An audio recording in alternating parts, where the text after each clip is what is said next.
Hello students, welcome back again. So students, today we are going to learn a new story of your English literature book, and the story name is Muhammad Beg, chapter 3, Muhammad Beg. Okay. So students, before making this video, I have read this story, and now without wasting any time, I am going to explain you. So this is a story of a young man whose name is Mohammad Beg. ये Mohammad bag की story है जो unmarried था, means जिसकी शादी नहीं हुई थी। वो बगदाद में रहता था और वो अपने पेरेंट्स के एक ही चाइल्ड था, वन ही चाइल्ड था। उसकी कोई सिस्टर ब्रदर नहीं थे। उसकी मदर बहुत पहले ही उनकी डेथ हो गई थी, इनकी मदर की। और इनके फादर की जब डेथ हुई थी तब इनको उस टाइम बहुत सारे पैसे मिले थे, बट इन्होंने क्या किया, वो पैसों की वैल्यू नहीं की, वो सारे पैसों को वेस्ट कर दिया था। अब जब उन्होंने सारे पैसे के वेस्ट कर दिया तो एट लास्ट उनकी कंडीशन ऐसी हो गई थी कि उनको मतलब मांगना पड़ता था लोगों से पैसा। उनको भीख मीन्स मांगने की ज़रूरत पड़ने लगी थी। बट इन्होंने क्या किया, इन्होंने कभी भी स्ट्रीट मीन्स रोड पर जाके भीख नहीं मांगी। इनके नेचर बहुत ही पोलाइट था और बहुत ही क्लेवर, शार्प माइंड के थे, तेज़ दिमाग के थे। सो ये क्या करते थे, जितने भी रिच मैन, अमीर लोग होते थे, उनके सर्वेंट्स को ये इनके सर्वेंट्स को वो बहुत अच्छे से पोलाइटली बात करके उनको अपने फेवर में कर लेते थे।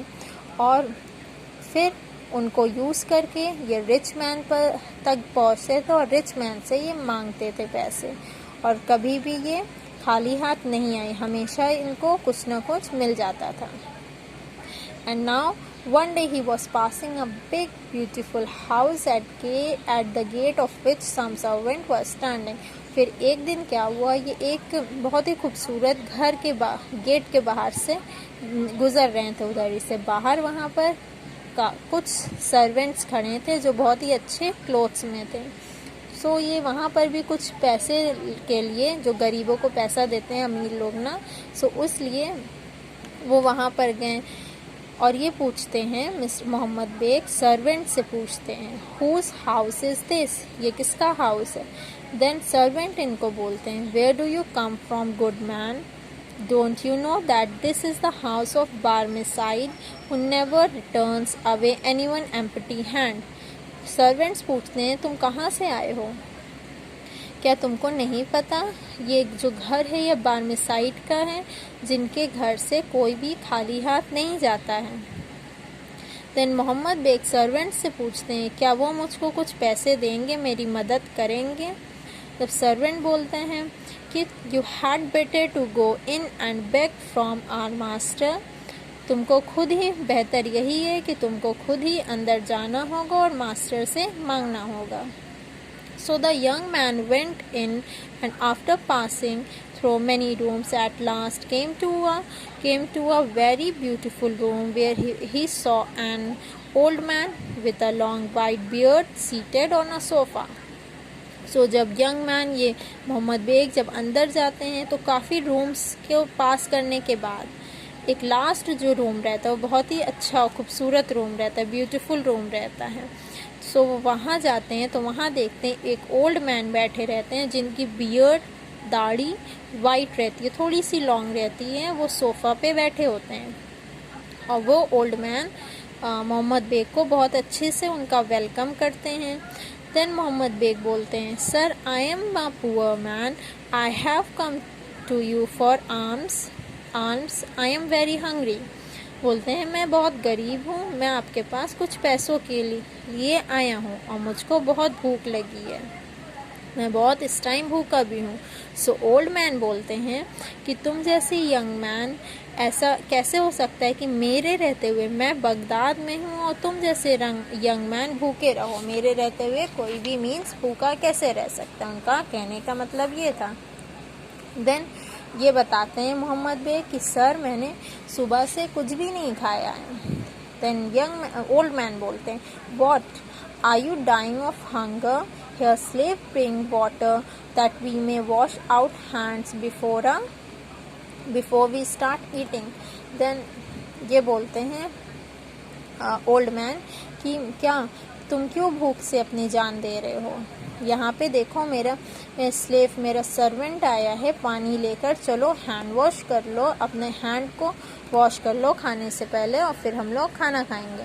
बट स्टूडेंट्स, वहाँ पे आपको पता है कोई भी स्लेव सर्वेंट नहीं रहता है.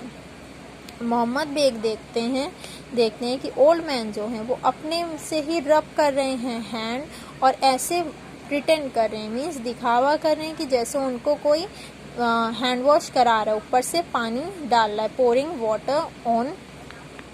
वाटर ओवर देम, उनके हाथों पे कोई पानी डाल रहा है, वो ऐसा प्रिटेंड कर रहे थे. But remember that there is no slave. Okay, so old man फिर बोलते हैं बेग से, मोहम्मद बेग से कि what are you waiting for my son, why don't you wash your hand to?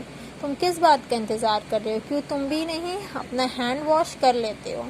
So Mohammad bag सोचने लगते क्या ये कोई मजाक कर रहे हैं, यहाँ पे कोई है भी नहीं ना, और ये उसी तरह प्रिटेंड कर रहे हैं, मीन्स दिखावा करें कि इन्होंने हाथ धुला, किसी ने इनको धुलाया, बट ऐसा कुछ भी नहीं था. सो ये क्या करते हैं, मोहम्मद बेग भी जाते हैं ओल्ड मैन के पास, नियर जाते हैं और ये भी प्रिटेंड करने लगते हैं उन्हीं के तरह कि हाँ चलो कोई हैंड वॉश इनका भी करा रहा है. Then the old man called out, slave set food before us at once, we are very hungry. So old man आवाज़ देते हैं अपने स्लेव्स को कि यहाँ पर चलो खाना लगाओ, फूड लगाओ, हम लोग बहुत भूखे हैं. But no food was brought, but the old man pretended to help himself from a dish carry the food to his mouth. But वहाँ पे अगेन जैसे पानी नहीं था उसी तरह यहाँ पर फूड भी नहीं था. बट जो ओल्ड मैन थे वो इस तरह प्रिटेंड कर रहे थे कि उनको कोई डिश दिया, मीन्स खाना वहाँ पे रखा, कैरी कर रहे थे, वो अपना प्रिटेंड कर रहे थे कि हाँ वो खा भी रहे हैं खाना.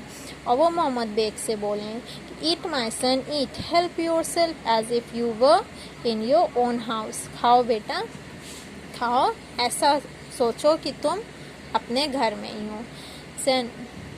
फिर उसके बाद पूछते हैं how do you like this bread, तुमको ये खाना कैसा लगा? और मैंने तो कभी इतना टेस्टी रोटी खाई नहीं ना. उन्होंने, किसने बोला? ओल्ड मैन ने बोला.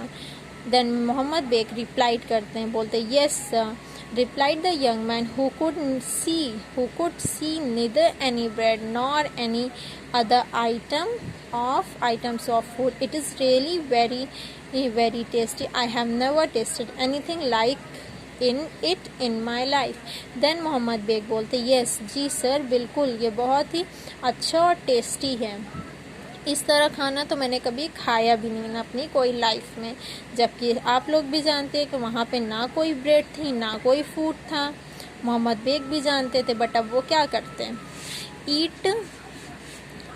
ईट as much as you want said the old man. Old man बोलते हैं तुम जितना बेटा खा सकते हो तुम खा लो. Thank you sir said the young man, I am enjoying the feast. Then old man फिर क्या करते हैं कि जब सारे खाने हो जाते हैं, फूड खा लेते हैं, सो वो सारे खानों की तारीफ़ करते हैं, फूड की प्रेस्ट करते हैं. और पुअर बेग जो थे उनको भी उन्हीं का साथ देना पड़ रहा था कि हाँ ये भी टेस्टी है, वो भी बहुत अच्छा है. सो लास्ट में ओल्ड मैन सजेस्ट करते हैं कि चलो वाइन लेते हैं. सो यंग मैन बोले कि no I never take wine, मैंने आज तक कभी भी वाइन नहीं ली है.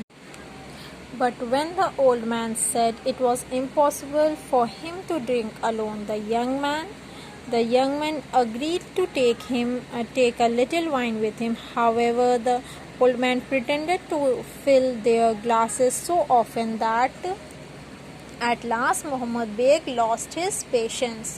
सो स्टूडेंट्स, एट लास्ट क्या होता है, जब मोहम्मद बेग को पता चलता है कि ओल्ड मैन ने उनसे बताया कि उनके लिए इम्पॉसिबल होता है कि अलोन ड्रिंक करना, अकेले ड्रिंक करना, तब जाकर मोहम्मद बेग बोलते हैं ठीक है ओके, मुझे थोड़ी सी वाइन दीजिएगा, ज़्यादा नहीं. तब अगेन ओल्ड मैन प्रिटेंड करने लगते हैं कि वो ग्लास फिल कर रहे हैं और एट लास्ट वो जाकर मोहम्मद बेग का पेशेंस टूट जाता है, उनका सब्र टूट जाता है. Okay, so students, that's it for today, and in next class I will continue and complete this story and we will do some exercise. Okay, till then, bye bye.